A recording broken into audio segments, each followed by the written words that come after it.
Hello，我係註冊營養師咪咪啊。農曆新年呢就快到啦，係咪喺度準備緊新年食品呢？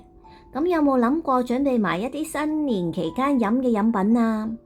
不妨聽下我嘅介紹啊，我會連續介紹4款有益保健嘅飲品俾大家。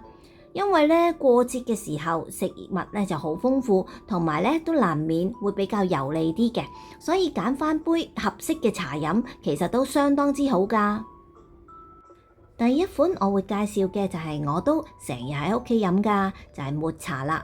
點解介紹佢？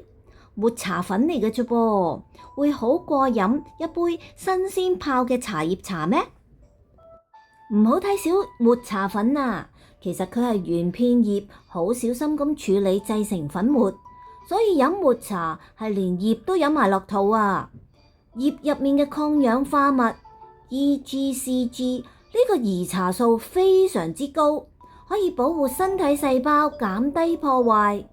而泡茶葉茶係好啊，但係片葉始終都留喺茶壺入面咯。要飲杯好嘅抹茶，都仲有嘢要注意下㗎噃。就係用嘅水溫，記住唔可以過熱，會破壞抗氧化物，所以大約70至80度已經夠㗎啦。另外，我就唔係因為要 pro， 我只係要用個竹爪好好咁咧打散嗰啲抹茶粉啊，要一粒抹茶都唔可以留喺個杯度飲晒落肚。